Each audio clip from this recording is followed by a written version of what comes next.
Hi, this is Larry Vodnik here with the Perry, Iowa Historical Society.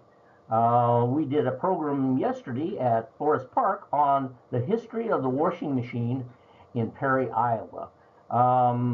We didn't have enough volunteers to help us to get it recorded then, so I'm going to try and do a little short program here today for everybody. But my partners with the Perry, Iowa Historical Society, Rick Kuhn and Brian Eitman, won't be here to take part in this, and I apologize for that because they added a lot to our program. Um, give you a little bit of background. The Historical Society, Perry has a Historic Preservation Commission, which is part of the city. But some of the things that we wanted to do as far as information and things like this didn't really fall under the wheelhouse of the Historical Preservation Commission for the city, who are basically doing things for buildings, et cetera, in the Perry area. Now, they're still a viable entity, and we're going to work with them, partner with them whenever we can. But we're going to be doing some things on our own, and we've decided to form the Perry, Iowa Historical Society. Now, we are in process right now of getting our 503 nonprofit classification from the government. And when we get that, we will be doing some more things. But right now, we're still in the infancy of this. It's only been in existence for a little period of time. But we're doing some programs. We're also doing some things at the Carnegie Library where you can bring in photos and materials and things that you would like to donate. So we're collecting things at this time. But we did this program on July 9th at the Forest Park Museum. They were so helpful and gracious to let us come out there. One of the reasons we moved to the Forest Park and Museum is that they actually have one of the washing machines that were built right here in Perry, Iowa. So we're going to talk a little bit about the history of the washing machine in Perry, Iowa. Now I'm going to look at my notes because this can be very confusing, and as I get to talking here, you're going to see what I mean, because these businesses changed ownership, burnt down, moved, etc. over time. But we'll start out here, and I'll be doing some of the history here. The names of these two washing machine companies were the Quicker Yet washing machine company and the At Last washing machine company, both right here in Perry, Iowa. These were founded by A.S. Kibbe. Now he was the mechanical person who basically designed this and came up with the idea of how to produce it and everything. In 1906, Mr. Kibbe joined with some Perry business people to see about raising money, and they sold stock and were able to open up a building for a company called Globe Manufacturing, because they did actually make some things that weren't just washing machines. And they did that, and they formed a corporation and raised money. And in 1906, they opened in a building located on the Milwaukee Railroad. Now, all of these were located on the Milwaukee Railroad tracks.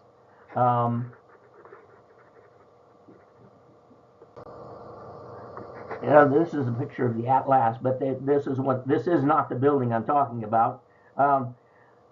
They formed this in 1906, and they opened in a building on West 2nd and right on the Milwaukee Railroad tracks. Now, most of the manufacturing and et cetera that was going on in Perry at that time, and we had a broom factory, and we had a woodworking factory, and we had different things going on.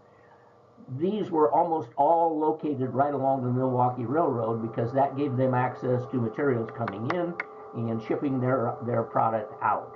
So all of it was right along that corridor where the Milwaukee Railroad used to be. So they opened on West 2nd. Then in 1907, that building burnt down.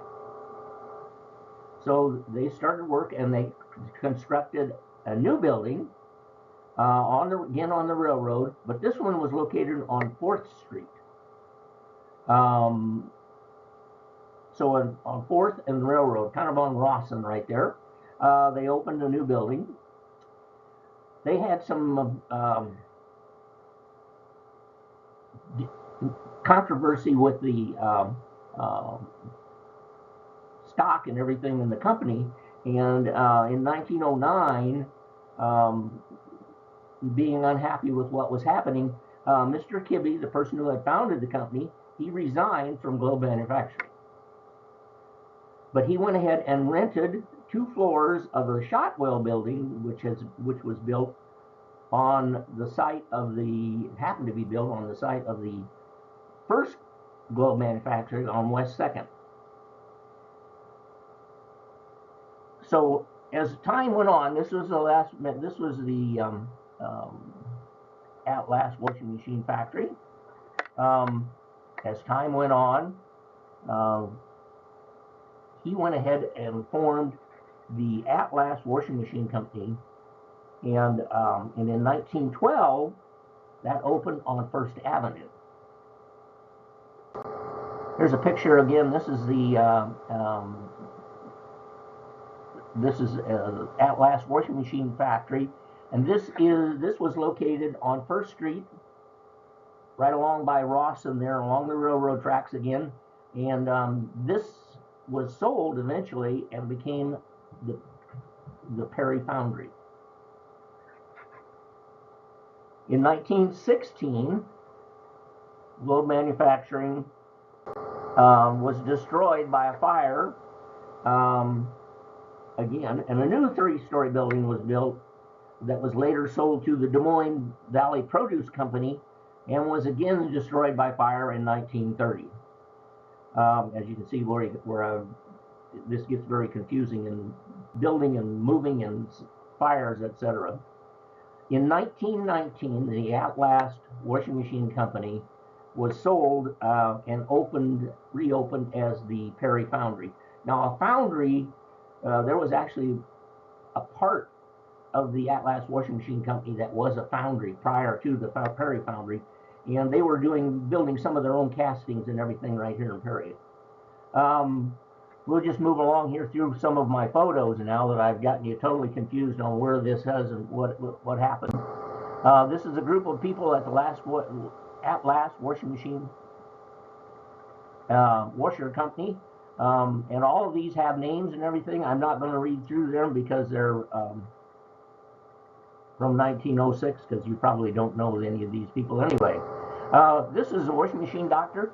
This was A.S. Kibbe. He was the owner of the At Last washing machine company, and he also did work on other brands, because there were lots and lots of brands of people coming out with washing machine company. There was actually a very big legal battle with the At Last over their patent rights and things that they were doing like that, which they eventually won. They won the battle, but they lost the war in what it cost them to defend themselves in court. This is a Sanborn fire map, and this shows Sanborn fire maps were something that showed different businesses. A lot of times, if it was a store or whatever, it wouldn't say the name of the business, because those would change quite frequently, but the type of the business, so that firefighters knew what type of building they were going into. Was it a paint store, which was going to be much more volatile than say a ladies' dress shop? But in this picture over here, there is on the left side is the At Last washing machine factory, and that's between First Street, this is Rawson, and 2nd Street. So it's right there. Then the foundry portion, etc. There's the foundry, you can see. That all was eventually became the Perry Foundry.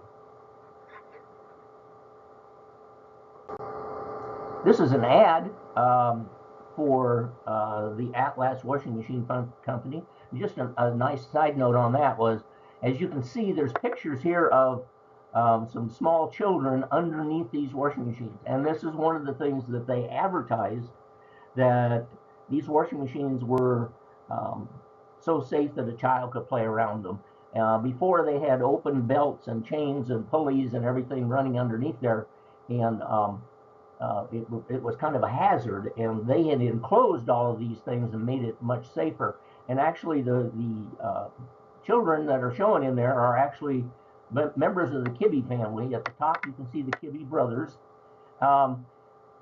One of my programs that I gave a few years back, I had a gentleman come up after my program and asked me if I had any pictures of the washing machine, and I did, and I showed him this, and he said, "Oh my goodness," he said, "one of these boys," he said, "was my grandfather, and that he had pictures like this at home, and he was tickled to death to see that." And his name was Art Kibbe, and he'd lived here in the 50s and 60s in Perry.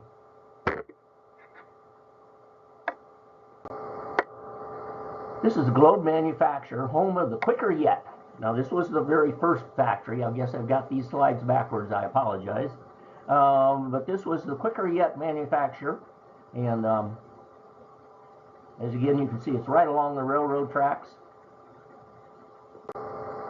This is an advertising piece, and this is what it said on there. It said it was a 3-year-old Kibbe, and it looks like he's playing with a toy washing machine, but I think what it was probably a salesman's sample that they could take around to different hardware stores and things like that to sell their washing machine without actually hauling a real one.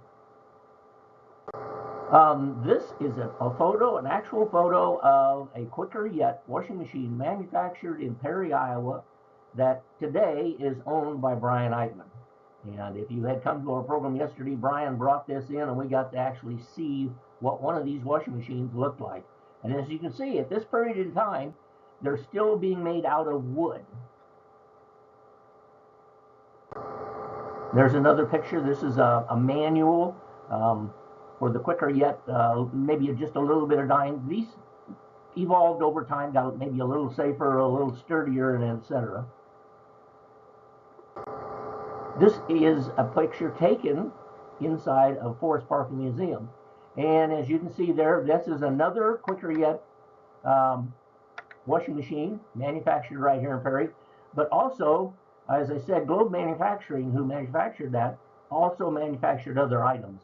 And you can see a lawnmower there that was manufactured by Globe Manufacturing in Perry, Iowa. This is a picture of a different setup on the washers with a washer and wringer setup, and there were multiple setups like this.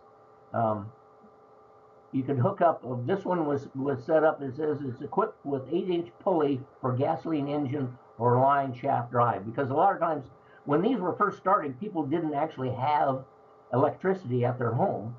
So they would have a gas motor that would run this. And this was very, very common at this point in time in history. Globe Manufacturing, and again, we were talking about that, doesn't mention sewing machines or ironing boards and red cedar chest, and it doesn't mention the lawnmowers.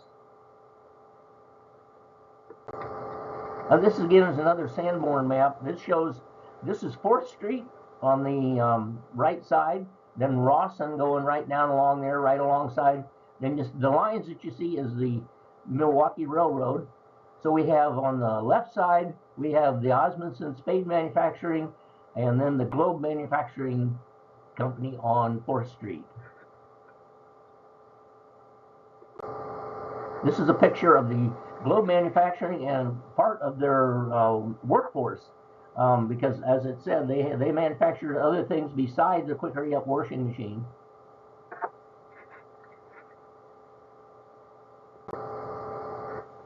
Well, I want to thank you. I apologize, this wasn't the most polished program.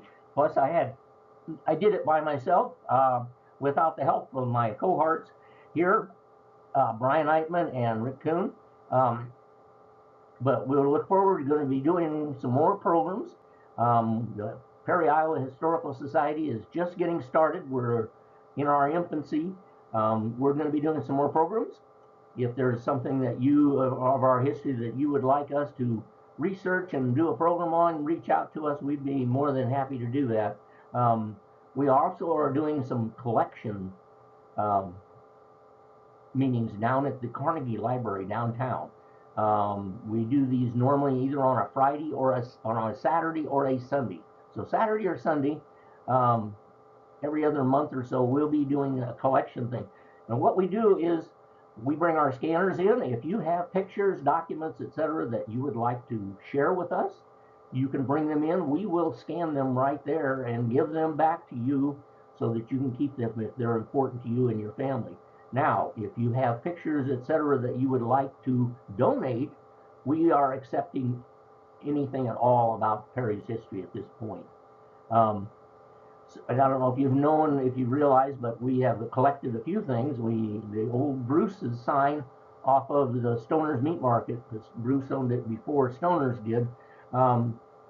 Rick found that in a garage and cleaned it all up, and we have that now in our collection.